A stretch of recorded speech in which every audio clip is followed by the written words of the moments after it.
Hello friends, आज मैं ये वीडियो जो है कंजर्वेटिव फोर्सेस और पोटेंशियल एनर्जी पे मैंने बनाया है और मैं एकदम बेसिक से यहाँ पे स्टार्ट करूँगा और पूरा जो कंसेप्ट है कंजर्वेटिव फोर्सेस का एडवांस तक मैं आपको बता दूँगा। ठीक है, ताकि आपके जो डाउट्स हैं वो सारे क्लियर हो जाए। देखो, अपना बहुत सारे बुक्स अवेलेबल है मैकेनिक्स फिज़िक्स के, लेकिन कंसेप्ट जो है वहाँ पे किसी ने भी ठीक से बताया हुआ नहीं है और बच्चे जो है हमेशा कंफ्यूज हो जाते हैं। तो उनको जो नॉलेज है वो इनकम्प्लीट नॉलेज उनका हो जाता है और यहाँ पे ये वीडियो के बाद आपको जो नॉलेज है वो पूरी तरह से कंप्लीट हो जाएगा। ठीक है, तो अभी देखो मैं कंजर्वेटिव फोर्सेस के बारे में यहाँ पे आपको बताता हूँ। तो पहले मैं स्टार्ट कर देता हूँ फोर्स के साथ। ठीक है, तो एकदम बेसिक डेफिनेशन से मैं जा रहा हूँ एडवांस तक। ठीक है, देखो फोर्स जो होता है, ठीक है, उसको अगर मुझे रिप्रेजेंट करना है वेक्टर फॉर्म में, ठीक है, या फिर मैं इसको 3 डायमेंशनल फॉर्म बोलता हूँ। तो वेक्टर फॉर्म में अगर किसी फोर्स को रिप्रेजेंट करना है तो आपको पता है कि 3 एक्सिस होते हैं, एक्स एक्सिस, वाई एक्सिस और जेड एक्सिस, और ये हो गया आपका फोर्स। ठीक है, अभी इस फोर्स के 3 कंपोनेंट्स आएंगे, एक एक्स कंपोनेंट, एक वाई कंपोनेंट और एक जेड कंपोनेंट।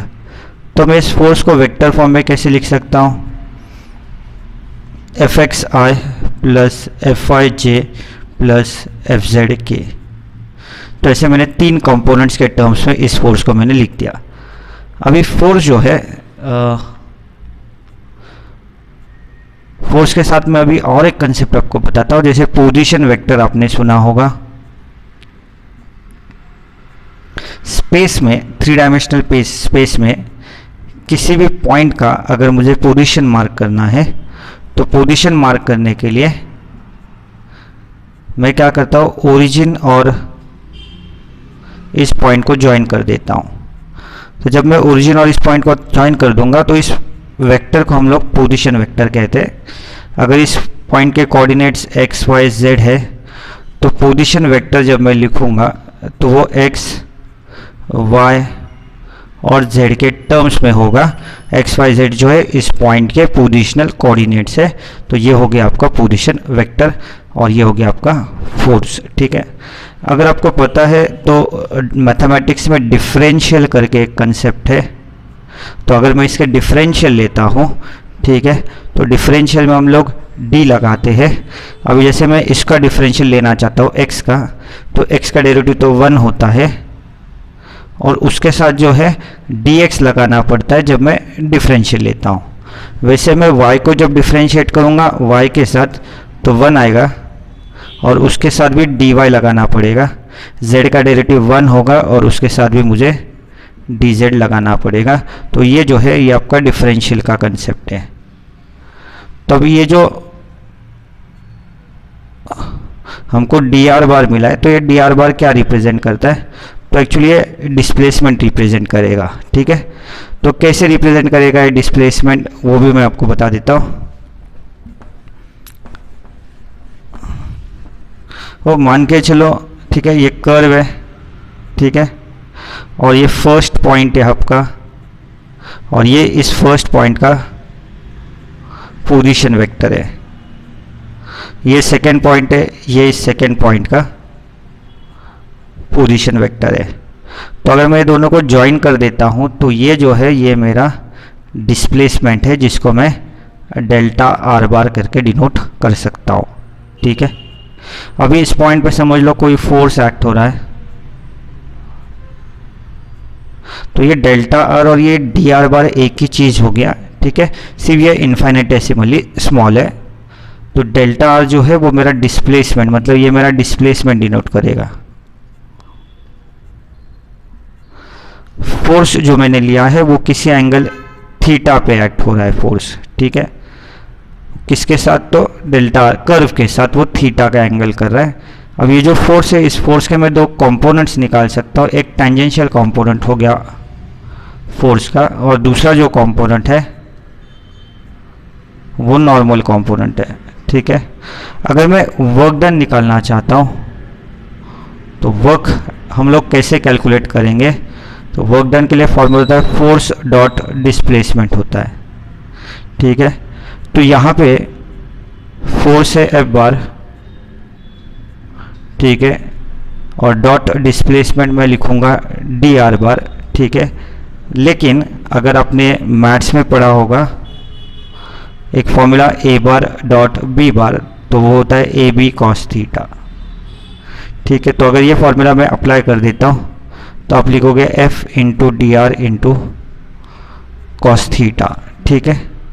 अब देखो ये डेल्टा आर है ना, डेल्टा आर, ठीक है। जैसे जैसे ये दोनों पॉइंट्स जो है पॉइंट 1 एंड पॉइंट 2, ये दोनों पॉइंट्स क्लोज आएंगे एक दूसरे के, वैसे वैसे डेल्टा आर जो है टेंजेंशियल हो जाएगा कर्व को। तो डेल्टा आर और टेंजेंशियल फोर्स ये दोनों सेम डायरेक्शन में होंगे, ठीक है। अब इसके दो कंपोनेंट जो मैंने निकाले उसमें से एफ टी क्या होगा, एफ टी होगा एफ कॉस थीटा, और normal component F sine theta, ठीक है। अब ये एफ और ये कॉस थीटा मैं साथ में लिखता हूँ, ठीक है। और एफ कॉस थीटा को मैं क्या बोल सकता हूँ, टेंजेंशियल फोर्स में बोल सकता हूँ। तो टेंजेंशियल फोर्स इनटू डिस्प्लेसमेंट, तो वर्क डन में ऐसे भी कैलकुलेट कर सकता हूँ इस केस में, टेंजेंशियल फोर्स इनटू डिस्प्लेसमेंट, ठीक है। तो अभी आप अगर एक ग्राफ निकालते हो, ठीक है, जिसमें ये डिस्प्लेसमेंट है और ये टेंजेंशियल फोर्स है और ऐसे कुछ आपको ग्राफ मिलता है, तो पोजीशन R1 से लेके अगर पोजीशन R2 तक मैं इसको इंटीग्रेट कर देता हूँ, ठीक है, या इस एरिया को अगर मैं फाइंड आउट करता हूँ, तो ये एरिया जो है FT और डिस्प्लेसमेंट डायग्राम के अंदर ये एरिया आपका वर्क डन रिप्रेजेंट करता है, जैसे यहाँ पे उसने किया है। इस वर्क डन को मैं W122 ऐसे में डिनोट कर देता हूँ, work done to move the body from position 1 to position 2, ऐसे हम लोग लिख सकते हैं।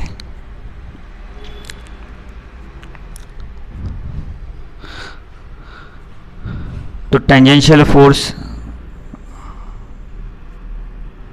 इनटू डिस्प्लेसमेंट, ये यहाँ तक हम लोग पहुँच गए। तो वर्क डन जब आपको निकालना पड़ता है तो आप वर्क डन को ऐसे निकाल सकते हो, ठीक है, टेंजेंशियल फोर्स इनटू डिस्प्लेसमेंट करके आप लोग निकाल सकते हो, ओके।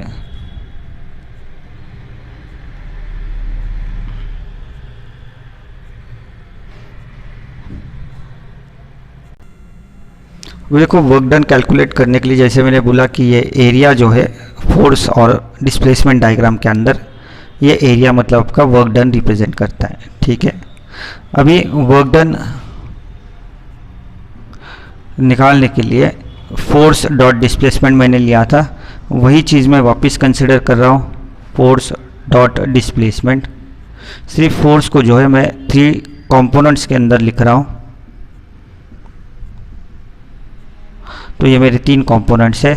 और डी आर बार जो है मेरा डिस्प्लेसमेंट, वो भी मैंने यहाँ पे लिखा हुआ है, तो डी एक्स आई हो चुका है आपका, ठीक है। तो उसके बाद डी एक्स आई के बाद डी वाई जे आएगा और डी जेड की हो गया। तो ऐसे भी मैं डिस्प्लेसमेंट जो है या वर्क डन जो है ऐसे भी मैं कैलकुलेट कर सकता हूँ।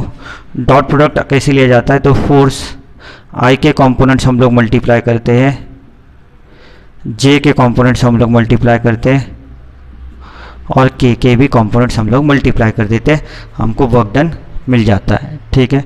तो वर्क डन हम लोग ऐसे भी कैलकुलेट कर सकते हैं या ऐसे भी निकाल सकते हैं।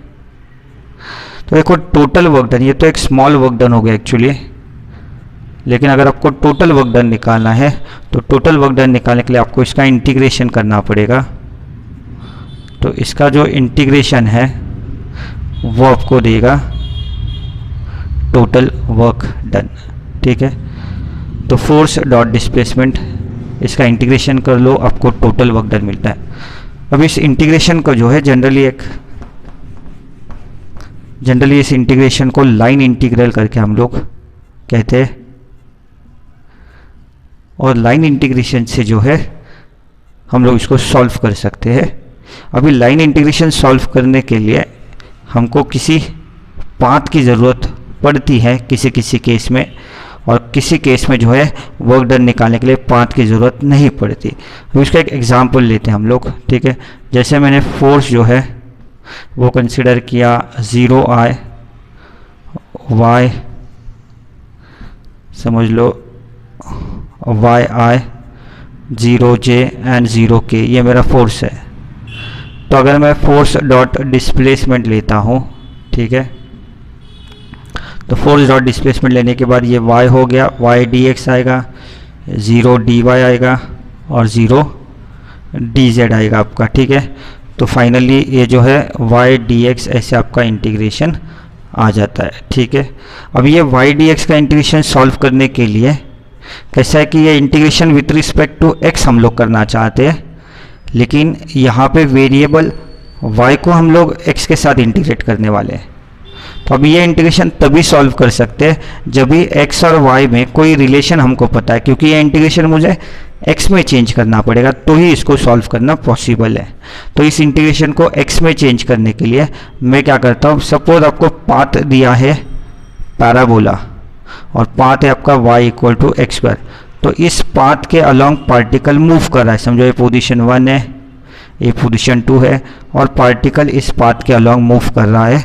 तो अगर पाथ का इक्वेशन आपको पता है तो आप ये इक्वेशन सॉल्व कर सकते हैं, क्योंकि y की वैल्यू कितनी होगी, तो y की वैल्यू एक्स स्क्वायर होगी और फिर एक्स स्क्वायर का इंटीग्रेशन मैं सॉल्व कर सकता हूँ x³ अपॉन 3 और पोजीशन जो भी आपकी 1 होगी x1 y1 और पोजीशन 2 जो है x2 y2, या यहाँ पे x के कोऑर्डिनेट्स भी सफिशिएंट है x1 और x2। तो ये बन जाता है आपका लिमिट्स। तो ऐसा अगर मुझे इंटीग्रेशन सॉल्व करना है तो यहाँ पे मुझे पाथ पता होना बहुत ज़रूरी है। लेकिन क्या हर फोर्स के लिए आपको पाथ पता होना ज़रूरी है? तो नहीं, ऐसा नहीं, कंपलसरी नहीं है, क्योंकि कुछ केसेस में जो है अगर हमको पाथ पता नहीं है फिर भी हम लोग ये इंटीग्रेशन सॉल्व कर सकते हैं।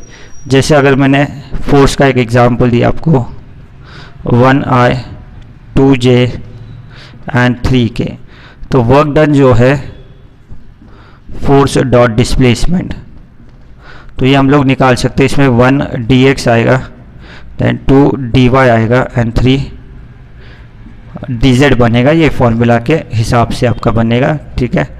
अभी इस 1 का इंटीग्रेशन जो है वो x आएगा with respect to x, dy का इंटीग्रेशन y हो जाता है और dz का इंटीग्रेशन z हो जाता है, पोजीशन 1 से लेके पोजीशन 2। अभी ये इंटीग्रेशन सॉल्व करने के लिए मुझे कहीं पे भी पाथ की जो आइडिया है वो मुझे ज़रूरत नहीं है, पाथ क्या था ये मुझे जानना यहाँ पे ज़रूरत नहीं है, डायरेक्टली मैं इंटीग्रेशन सॉल्व कर सकता हूँ।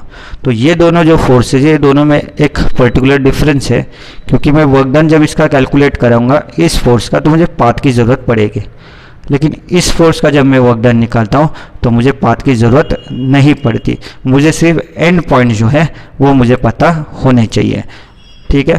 तो ऐसा जो फोर्स है जिसमें पाथ की ज़रूरत नहीं पड़ती, it is independent of the path, ठीक है, does not depend on the path. तो ऐसा फोर्स जिसमें एक्चुअली वर्क डन जो है, work done is independent of the path, ऐसे फोर्स को हम लोग कंजर्वेटिव फोर्स कहते हैं। तो कंजर्वेटिव फोर्स में वर्क डन जो है, वर्क डन वो आपका पाथ पे किसी भी प्रकार से डिपेंड नहीं करता, ठीक है। तो ये आपको सबसे पहले याद रखना है। तो यहाँ पे हम लोग कंजर्वेटिव फोर्स की तरफ आ गए। आपको एक आइडिया तो आ गया कि कंजर्वेटिव फोर्स कैसे होता है, कि उसका जब इंटीग्रेशन, उसका जब वर्क डन निकालेंगे तो पाथ की ज़रूरत हमको नहीं पड़ेगी, ठीक है। लेकिन अभी इस केस में जो है, अब मैं एक जनरल केस यहाँ पे फाइंड आउट करना चाहता हूँ जहाँ पे फोर्स जो है कंजर्वेटिव होगा, ठीक है। सपोज एक जस्ट पहले एक एग्जांपल ले लेते। देखो ये जो है इसका मैं डिफरेंशियल निकालना चाहता हूँ, ठीक है। तो इसका अगर मुझे डिफरेंशियल निकालना है तो डिफरेंशियल मतलब डेरिवेटिव ही होता है, और डेरिवेटिव निकालने के लिए आपको u इंटू वी जो रूल है वो आपको यूज़ करना पड़ेगा, ठीक है। तो du इंटू वी कैसे करेंगे, तो u मैंने लिख दिया, y का डेरिवेटिव जो होगा 1 होगा और y से किया इसलिए dy लगाना पड़ेगा। अभी y लिखना है, एक्स स्क्वायर का डेरिवेटिव कितना होता है, एक्स स्क्वायर का डेरिवेटिव 2x होता है, और उसके साथ जो है dx लगाना है, ठीक है। तो ये मैंने उसको इक्वेशन बना लिया। तो dx, ठीक है। तो देखो ये जो है ये मैंने डेरिवेटिव लेने के बाद आ गया।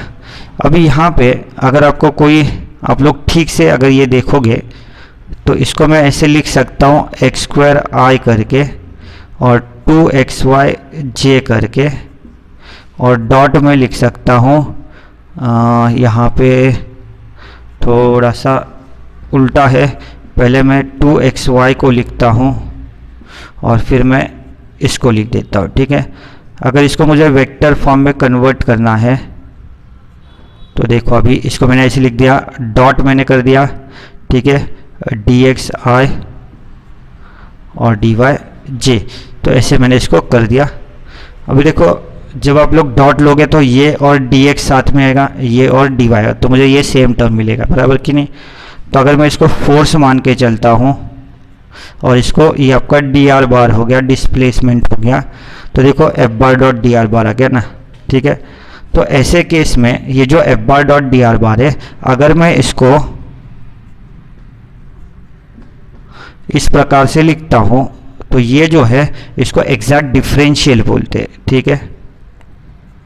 अभी एग्जैक्ट डिफरेंशियल का मैं आपको और बताता हूँ, ठीक है। ये देखो कैसा है कि जब मुझे ये इंटीग्रेशन सॉल्व करना था वर्क डन का, ठीक है, तो ये इंटीग्रेशन जो है अगर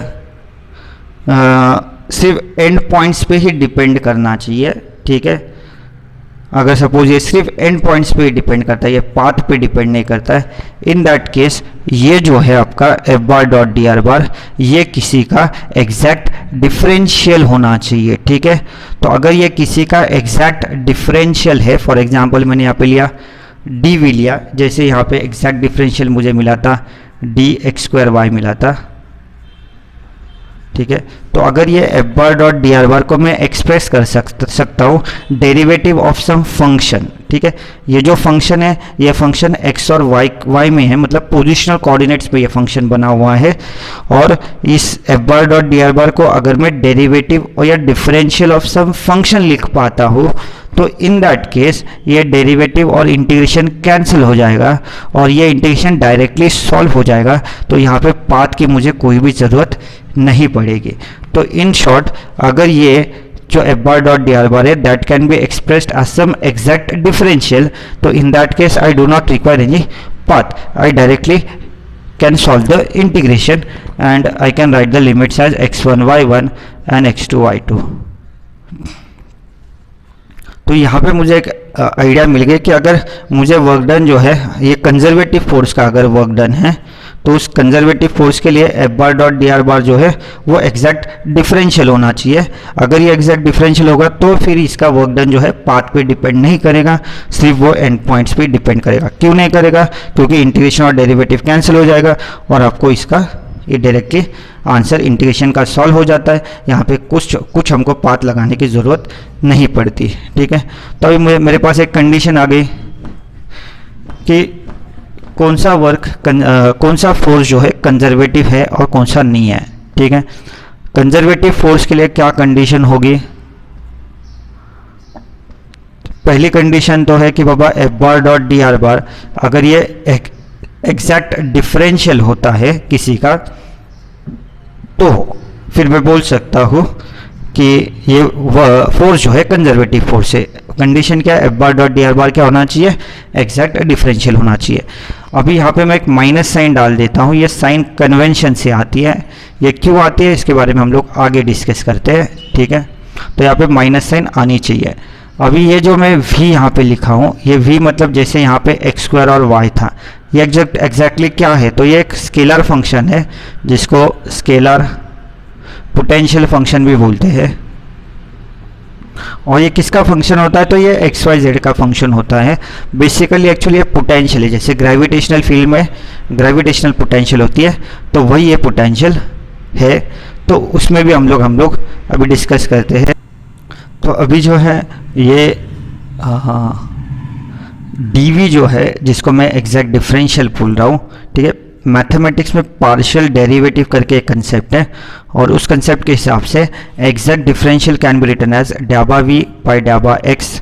डाबा मतलब पार्शियल डेरिवेटिव होता है, वो भी मैं आपको बताता हूँ क्या होता है। डाबा वी बाई डाबा वाई डी वाई एंड डाबा वी बाई डाबा जेड डी जेड। तो किसी भी डिफरेंशियल को डी वी को मैं पार्शियल डेरिवेटिव में एक्सप्रेस कर सकता हूँ। अभी देखो इसका क्या मीनिंग है वो आपको बताता हूँ, ठीक है। इसका मीनिंग है कि मैं v को जो डिफरेंशिएट कर रहा हूँ वो x के साथ कर रहा हूँ। पार्शियल का मतलब है कि जब मैं x से डिफरेंशिएट करूँगा तो y और z मेरा कांस्टेंट रहेगा। जैसे फॉर एग्जांपल मुझे v की वैल्यू दी है सपोज x y z, तो इसको कैसे डिफरेंशिएट करेंगे, तो v की जगह मैं x y z लिखूँगा। मैं अगर x के साथ डिफरेंशिएट कर रहा हूँ तो y और z मेरा कांस्टेंट है। डिफरेंशिएट किससे करना है, x के साथ करना है, तो इसका डेरिवेटिव कितना होगा, 1 होगा। तो ये मेरा आ जाता है। जो जस्ट x के साथ करेंगे तो y z को कांस्टेंट मानना है आपको। तो ऐसे हम लोग पार्शियल डेरिवेटिव निकालते हैं, और ये एग्जैक्ट डिफरेंशियल का एक इक्वेशन है जो आपको मैथमेटिक्स में आता है, ठीक है। इसका भी मैं थोड़ी देर के बाद यूज़ करूँगा, ठीक है। अब मैं ग्रेविटी की तरफ आता हूँ। देखो ये जो है हम लोग इसको मैकेनिक्स के साथ रिलेट करने की कोशिश कर रहे हैं, ठीक है। थोड़ा ये मैथमेटिकल इसका बैकग्राउंड समझने के लिए ज़रूरी था, क्योंकि F bar dot D R बार जो है एक एग्जैक्ट डिफरेंशियल होना चाहिए। ये बच्चों की बात जो है दिमाग में नहीं घुसती है, क्योंकि यहाँ पे ये थोड़ा मैथमेटिकल होने की वजह से बच्चे कंफ्यूज हो जाते हैं कि ये क्या चल रहा है, ठीक है। तो अभी इसको हम लोग थोड़ा फिजिक्स के साथ मैकेनिक्स के साथ रिलेट करते हैं, ठीक है। ये मेरा एक मैंने y एक्सिस लिया हुआ है और ये डेटा में ऐसे कंसिडर करो, ठीक है। और यहाँ पे जो मैं एक ऑब्जेक्ट कंसिडर कर रहा हूँ, ये ऑब्जेक्ट जो है कुछ हाइट y1 हाइट के ऊपर यहाँ पे ये प्लेस किया गया है, ठीक है। डेटम से ऊपर रखा है। जब मैं इस ऑब्जेक्ट को ऊपर मूव करूँगा तो ये ऑब्जेक्ट जो है मेरा y2 पे आ जाता है, ठीक है। तो y1 पे ऑब्जेक्ट था, ऑब्जेक्ट कहाँ पे चला गया, y1 पे चला गया, y1 से y2 तक चला गया, ठीक है। तो इसके दौरान क्या हो गया, तो इसके दौरान जो है इसका डिस्प्लेसमेंट जो है वो हो गया डेल्टा y, ठीक है। तो डेल्टा y ये इसका डिस्प्लेसमेंट है, ठीक है। अब ये अपवर्ड डिस्प्लेसमेंट है, याद रखना। अपवर्ड डिस्प्लेसमेंट जो है पॉजिटिव लिया जाएगा, क्योंकि y जो है अपवर्ड डायरेक्शन में पॉजिटिव लिया है, तो पॉजिटिव डिस्प्लेसमेंट होगा अपवर्ड, तो ये पॉजिटिव है। लेकिन ग्रेविटी हमेशा नीचे एक्ट करती है, तो ग्रेविटेशनल फोर्स मतलब वेट होता है, और वेट जो है इसको मैं छोटा w मान के चलता हूँ, ये नीचे की तरफ एक्ट होता है, और डिस्प्लेसमेंट जो है अपवर्ड है, ठीक है। और देखो यहाँ पे फोर्स को अगर मैं 3 डायमेंशन में लिखता हूँ तो फोर्स को मैं 0I लिखूँगा। अभी w जो है वो y के डायरेक्शन में है लेकिन अपोजिट है, इसलिए -wj हो गया, इसका कोई k कंपोनेंट नहीं है। तो ये हो गया आपका फोर्स। और डिस्प्लेसमेंट जो है dr बार, तो वो आप देखोगे डिस्प्लेसमेंट, तो यहाँ पे dxi होगा, dyj होता है, ये फिक्स है आपका डिस्प्लेसमेंट का। दोनों का डॉट लेना है क्योंकि मुझे वर्क डन निकालना है। तो डॉट लेने के बाद 0 आएगा, dx इंटू 0, फिर ये दोनों का डॉट लेंगे तो dy, ये दोनों का डॉट लिया तो 0, मतलब -w into this is the work done, ठीक है। या dy की जगह आप लोग डेल्टा y भी रिप्लेस कर सकते हैं, ठीक है। तो ये हो गया आपका स्मॉल वर्क डन, ठीक है। ये नेगेटिव क्यों आ रहा है, नेगेटिव आ रहा है क्योंकि the force and the displacement are in the opposite direction. अगर बॉडी को हम लोग डेटम की तरफ लेके आएंगे तो डिस्प्लेसमेंट भी आपका नेगेटिव हो जाएगा, तो negative negative positive, you get the positive work. तो यहाँ पे एक इंपॉर्टेंट थिंग आपको याद रखना है, जब बॉडी डेटम की तरफ आ जाएगी, जब बॉडी को रिलीज करोगे and body starts to move towards the datum, in that case positive work is done, ठीक है। अभी ये बॉडी जो है छोड़ने के बाद, रिलीज करने के बाद नीचे क्यों आ रही है, या ग्रेविटी की वजह से आ रही है, लेकिन ये जब नीचे आएगी देन इसका जो है डिस्प्लेसमेंट होगा डाउनवर्ड डिस्प्लेसमेंट, और वो डाउनवर्ड डिस्प्लेसमेंट जो है वो एक पॉजिटिव वर्क प्रोड्यूस करता है, और ये पॉजिटिव वर्क हम लोग यूटिलाइज कर सकते हैं to do some external work. ठीक है, तो इसका मतलब है कि अभी इस पोजीशन में इस बॉडी के पास कुछ एनर्जी होनी चाहिए, क्योंकि जब मैं इसको छोड़ता हूँ तो वो एनर्जी रिलीज करता है, और वो जो एनर्जी रिलीज होगी वही पॉजिटिव वर्क में कन्वर्ट होती है। तो जब बॉडी को मैंने रिलीज किया तो वो एक पॉजिटिव वर्क डन करेगा, और ये पॉजिटिव वर्क डन जो है वो एनर्जी उस केस में रिलीज हो जाती है। तो यहाँ पे इस पोजीशन में ये बॉडी जो है इसके अंदर कुछ एनर्जी है, और वो एनर्जी जो है उस एनर्जी को ही हम लोग पोटेंशियल, ग्रेविटेशनल पोटेंशियल करके कहते हैं।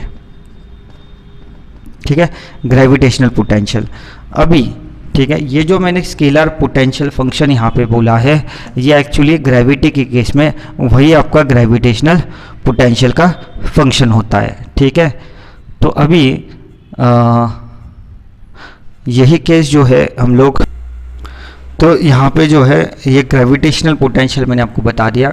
ठीक है, अभी पोटेंशियल एनर्जी जो है, ठीक है, I can say it is a energy possessed by the body. ठीक है, या फिर इट इज़ अ एनर्जी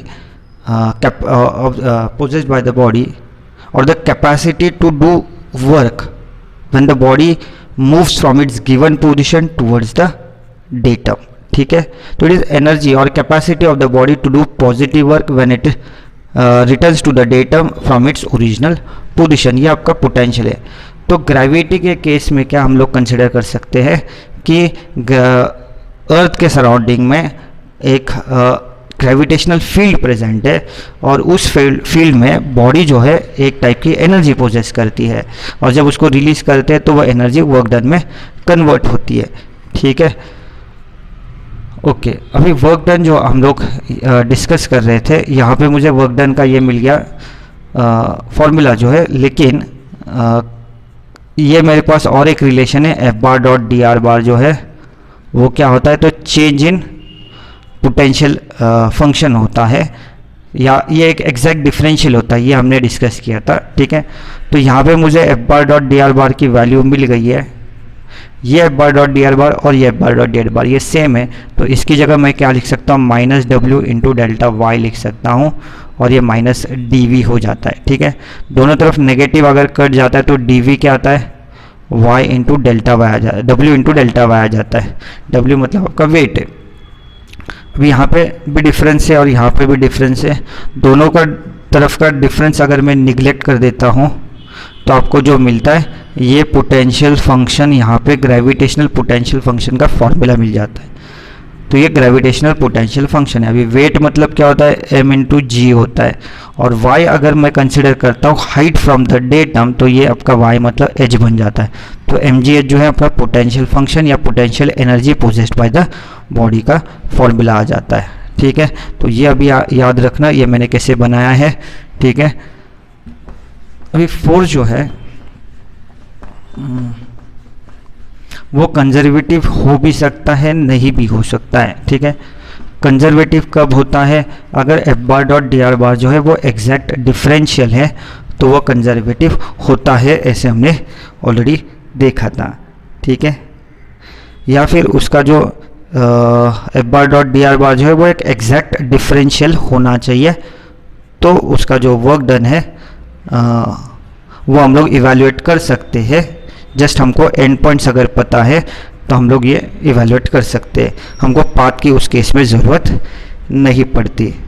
ठीक है, देखो और एक तरीका है कि मैं जान सकता हूँ कि फोर्स कंजर्वेटिव है क्या नहीं है। ठीक है, तो दूसरा जो तरीका है उसमें आपको क्या करना पड़ता है, आपको डेल क्रॉस एफ बार निकालना पड़ता है, और अगर ये ज़ीरो आता है तो हम लोग कहते हैं कि ये जो फोर्स है कंजर्वेटिव फोर्स है।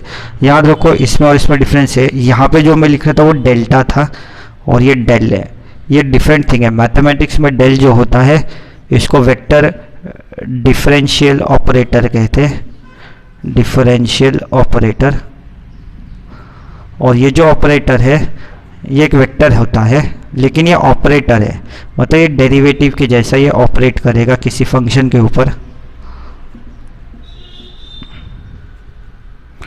तो देखो इसमें वेक्टर भी है आई जे के और डेरिवेटिव भी है, ठीक है। तो अगर मैं डेल क्रॉस एफ बार निकालता हूँ और अगर ये ज़ीरो आ जाता है तो मैं मान के चलूँगा कि वो फोर्स जो है कंजर्वेटिव है। जैसे एग्जाम्पल के तौर पे हमने एक फंक्शन सीखा था 2xy dx था, ये कंजर्वेटिव वाला जो हमने डिस्कस किया था वही हम लोग करके देखते हैं। तो ये मेरा फोर्स था, क्या ये कंजर्वेटिव है? तो उसके लिए मुझे डेल क्रॉस एफ बार निकालना पड़ता है। डेल क्रॉस को कभी कभी कर्ल कहते हैं, ठीक है। डेल क्रॉस जो है उसको कर्ल ऐसा भी बोला जाता है। तो मुझे क्या करना है, मुझे इसका डिटर्मिनेंट सॉल्व करना पड़ता है। याद रखना ये पार्शियल डेरिवेटिव है, तो जब मैं x से डिफ्रेंशिएट करूँगा तो y और z जो है आपके कांस्टेंट कंसिडर किए जाएंगे, ठीक है। तो पहले मुझे i लिखना है, इसका डेरिवेटिव y के साथ 0 हो जाएगा, इसका z के साथ 0 हो गया। उसके बाद माइनस j लिखता हूँ मैं, इसमें ये 0 से लिया तो 0 हो जाएगा, ये z के साथ लिया तो ये भी 0 आ जाता है, और k का भी आप निकाला तो ये भी 0 है। तो फाइनली आंसर 0 आता है, और इसका मतलब होता है फोर्स जो है एक कंजर्वेटिव फोर्स है, ठीक है। तो एफ बार जो हो गया एक कंजर्वेटिव फोर्स हो गया, यहाँ पे बोल सकते हैं। तो देखो कंजर्वेटिव फोर्स चेक करने का ये आसान तरीका हमारे पास आ गया।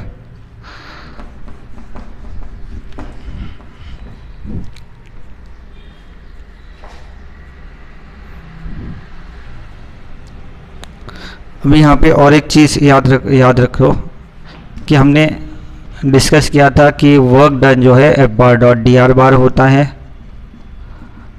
ठीक है। और F bar dot D R बार एग्जैक्ट डिफरेंशियल होता है, उसको माइनस डी वी लिखते हैं हम लोग। तो यहाँ पे मैंने माइनस साइन ये क्यों कंसिडर किया है, तो इसके लिए एक रीज़न है, ठीक है।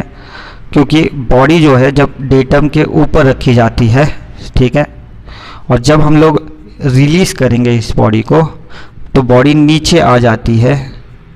तो जब बॉडी नीचे ट्रैवल करती है तो उस वक्त जो वर्क डन होता है वो पॉजिटिव होता है। तो वर्क डन पॉजिटिव कब होगा, जब बॉडी डेटम की तरफ आएगी तो पॉजिटिव वर्क प्रोड्यूस होता है। लेकिन इस केस में बॉडी जो है एनर्जी लूज करती है, उसकी पोटेंशियल एनर्जी डिक्रीज होती है। तो वर्क डन और पोटेंशियल एनर्जी दोनों जो है अपोजिट होते हैं, और जिसके लिए मैं यहाँ पे नेगेटिव साइन ले रहा हूँ, ठीक है। तो वो एक चीज़ याद रखना। अभी dv का इंटीग्रेशन तो आपको पता है, वो सिर्फ v आने वाला है, लेकिन इसके लिमिट जो है पोजीशन 1 से लेके पोजीशन 2 होंगे। तो इसको v2 माइनस v1 ये आपका आंसर आ जाता है, या मैं इसको v1 माइनस v2 ऐसे भी लिख सकता हूँ, ठीक है। तो कंजर्वेटिव फोर्स का जो वर्क डन है वो रहेगा v1 माइनस v2। या अब एक रूल याद रखना है आपको, work done by conservative force को मैं माइनस लिख सकता हूँ, और ये जो है डेल्टा v, जहाँ पे v क्या है तो स्केलर पोटेंशियल फंक्शन होता है, ठीक है। तो ये मेरे पास रूल आ गया, work done by conservative force is negative of the difference in potential energy, ठीक है। ओके,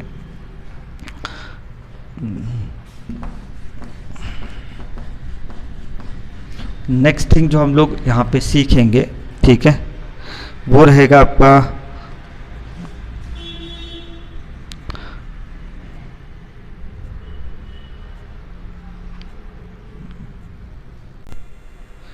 तो अभी तक हम लोग जो डिस्कस कर रहे थे वो ऐसे था कि अगर F bar dot D R बार एक एग्जैक्ट डिफरेंशियल है तो वर्क डन जो होता है वो कंजर्वेटिव या ये फोर्स जो है कंजर्वेटिव होता है, ठीक है। और ये वर्क डन जो है सिर्फ एंड पॉइंट्स पे डिपेंड करता है, ठीक है। ये हमने सीखा था। अभी फोर्स जो दिया है, ठीक है, वो कंजर्वेटिव है या नहीं है वो चेक करने के लिए हम लोग डेल क्रॉस एफ बार चेक करते हैं। अगर डेल क्रॉस एफ बार 0 आ जाता है तो ये वाला जो फोर्स है वो कंजर्वेटिव फोर्स है, ऐसा हम लोग कह सकते हैं, ठीक है। लेकिन अब थोड़ा सा उल्टा देखते हैं। आपको स्केलर पोटेंशियल दिया है, समझो जैसे ये मेरा स्केलर पोटेंशियल है, ये दिया है, और आपको अभी डिसाइड करना है कि क्या ये फोर्स का ये पोटेंशियल फील्ड जो है मैंने दिया हुआ है, इस पोटेंशियल फील्ड का जो फोर्स है तो वो फोर्स कंजर्वेटिव है क्या नहीं है। ये अगर आपको उल्टा पूछा तो फोर्स दिया रहेगा तो कंजर्वेटिव है क्या नहीं प्रूव करने के लिए सिंपल रिलेशन है, लेकिन अगर पोटेंशियल दिया है तो क्या फिर ये फोर्स कंजर्वेटिव है या नहीं है, वो मुझे डिसाइड। तो वो कैसे डिसाइड करेंगे, तो इसके लिए मैंने आपको एक रिलेशन दिया था एग्जैक्ट डिफरेंशियल का। देखो डाबा वी बाय डाबा एक्स, डाबा वी बाय डाबा वाई और डाबा वी बाय डाबा जेड। तो इसमें आपको क्या करना पड़ता है, वी को पहले x के साथ डिफ्रेंशिएट करो कीपिंग y कांस्टेंट। तो y कांस्टेंट बाहर आ जाएगा और x स्क्वायर का डेरिवेटिव जो है 2x, मतलब 2xy आता है। फिर v को जो है आपको y के साथ करना है, y के साथ करेंगे तो x स्क्वायर कांस्टेंट है और y का डेरिवेटिव 1 होगा। और अगर मैं इसको z के साथ करता हूँ तो इसका आंसर जो है वो 0 आ जाता है। ठीक है, तो यहाँ से मुझे dv मतलब एग्जैक्ट डिफरेंशियल मिल जाता है। तो ये वैल्यूज अगर मैं इस इक्वेशन में ही डाल देता हूँ तो ये बनता है आपका 2xy, ये dx, फिर ये हो जाता है आपका x स्क्वायर dy और ये तो 0 बन जाता है। ठीक है, देखो dv जो है या F bar dot D R बार जो होता है वो माइनस dv होता है। ठीक है, तो F bar dot D R bar को हमने F X D X F Y D Y और एफ जेड डी जेड ऐसे लिखा था। ठीक है, और माइनस dv जो है वो 2xy dx बनेगा, x स्क्वायर dy बनेगा। ठीक है, तो अभी आप लोग कंपेयर करोगे तो dx वाले टर्म कंपेयर करो तो आपको fx क्या आता है, माइनस 2xy मिल जाता है और fy जो है वो आपको माइनस x स्क्वायर मिल जाता है। ठीक है, तो आप जस्ट कंपेयर करोगे तो ये जो है ये आपका डाबा वी बाई डाबा एक्स था।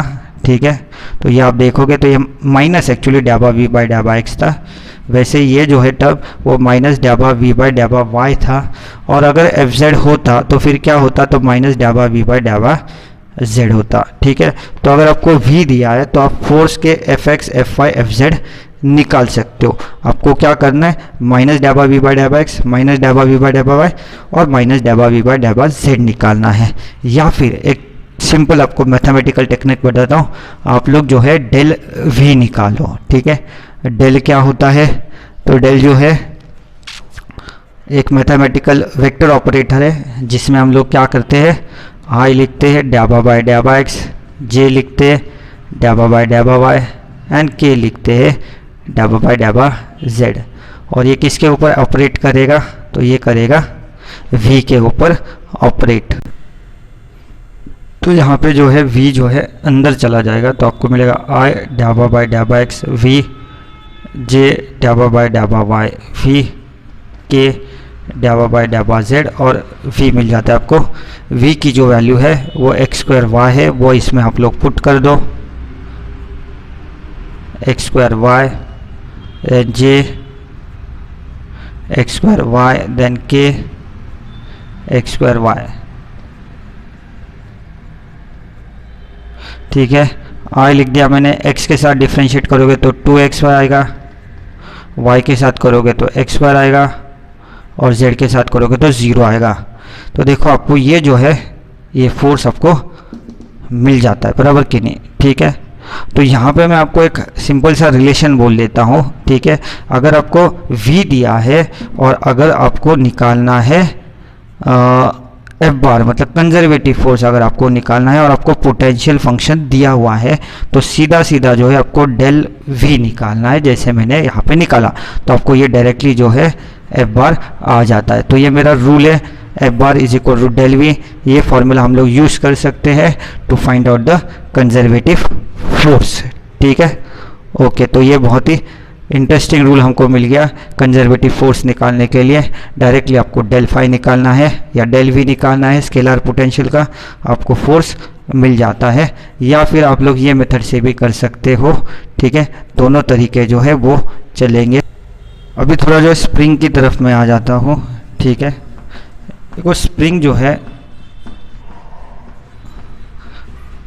उसमें इलास्टिक पोटेंशियल एनर्जी होती है और जब स्प्रिंग किसी ऑब्जेक्ट को अगर कंप्रेस कर देती है, समझो ये कंप्रेस्ड स्प्रिंग है। ठीक है, और ये ऑब्जेक्ट है। कंप्रेस्ड स्प्रिंग को जब हम लोग छोड़ देंगे तो वो कुछ एनर्जी रिलीज़ कर देती है, ठीक है। तो ये जो एनर्जी रिलीज होगी वो होगी इलास्टिक पोटेंशियल एनर्जी। अब इसमें देखो फोर्स कैसे एक्ट होगा, फोर्स आपका राइट की तरफ एक्ट होगा, क्योंकि स्प्रिंग कॉम्प्रेस्ड है, छोड़ने के बाद स्प्रिंग एक राइट को फोर्स एक्सर्ट करती है, और डिस्प्लेसमेंट जो है वो भी राइट साइड को ही होगी, और इसीलिए ये दोनों फोर्स और डिस्प्लेसमेंट सेम डायरेक्शन में है, तो वर्क डन जो है पॉजिटिव होगा। सिमिलरली अगर एक इलोंगेटेड स्प्रिंग लेते हैं तो इसका फोर्स जो है लेफ़्ट को एक्ट करेगा, छोड़ने के बाद ब्लॉक जो है वो भी लेफ़्ट की तरफ आएगा, तो इस केस में भी दोनों सेम डायरेक्शन में है, तो यहाँ पे भी वर्क डन जो है पॉजिटिव है। तो जस्ट आपको याद रखना है कि ये अगर अनस्ट्रेस्ड पोजीशन है और बॉडी जो है अनस्ट्रेस्ड पोजीशन की तरफ, मतलब डेटम की तरफ अगर आ रही है, तो वर्क डन जो है पॉजिटिव होता है। ग्रेविटेशन में भी सेम थिंग है, बॉडी जब डेटम की तरफ आएगी तो वर्क डन जो है पॉजिटिव होता है। अभी स्प्रिंग के केस में वर्क डन कितना होता है, तो स्प्रिंग के केस में जो वर्क डन होता है आपका -12kx² -12kx1², ये आपका वर्क डन होता है स्प्रिंग के केस में, ठीक है। लेकिन आपको पता है कि 1/2 और के तो कांस्टेंट है, बाहर आ जाएगा। अब मैं थोड़ा यहाँ पे कुछ कंसेप्ट लगाता हूँ, x² -x², तो ये डिफरेंस है, किसका डिफरेंस है, ये x² का डिफरेंस है, तो मैं क्या डेल्टा x² लिख दिया, ठीक है। और वर्क डन जो होता है वो क्या होता है, -dv होता है, किसके केस में, कंजर्वेटिव फोर्स के केस में। तो स्प्रिंग फोर्स भी एक कंजर्वेटिव फोर्स है, माइनस माइनस कैंसिल हो जाता है दोनों तरफ, ठीक है। तो आपको क्या मिलता है, डेल्टा x²। अभी दोनों तरफ से मैं डेल्टा हटा देता हूँ, डिफरेंस हटा देता हूँ, तो मुझे स्प्रिंग पोटेंशियल फंक्शन आ जाता है डेल्टा हटाने के बाद x²। तो ये आपका स्प्रिंग पोटेंशियल का स्केलर फंक्शन है, ठीक है, जो डिस्प्लेसमेंट से रिलेटेड है। तो हमेशा जो है स्केलर पोटेंशियल फंक्शन जो आपका आएगा वो हमेशा डिस्प्लेसमेंट या पोजीशन कोऑर्डिनेट्स के टर्म्स में ही आपको मिलता है, ठीक है। अभी देखो स्प्रिंग के बारे में एक इम्पॉर्टेंट थिंग है कि स्प्रिंग के केस में ये पोटेंशियल फंक्शन हमेशा पॉजिटिव होता है। ग्रेविटी के केस में कैसा होता है कि अगर ऑब्जेक्ट डेटम के ऊपर है तो उसका पॉजिटिव होता है पोटेंशियल, और बॉडी अगर डेटम के नीचे है तो उसका पोटेंशियल नेगेटिव होता है। ऐसा स्प्रिंग के केस में नहीं है। स्प्रिंग के केस में हमेशा जो है बॉडी को रिलीज करने के बाद ये हमेशा डेटम की तरफ मूव ही करेगा, चाहे वो कॉम्प्रेस पोजीशन हो चाहे वो इलोंगेटेड पोजीशन हो। छोड़ने के बाद वो हमेशा डेटम की तरफ ही जाएगा, अनस्ट्रेस्ड पोजीशन की तरफ ही जाएगा, और हमेशा ये एनर्जी रिलीज करेगा और पॉजिटिव वर्क ही डन करेगा, ठीक है। तो that's all friends, this is all for conservative forces. Thank you for watching.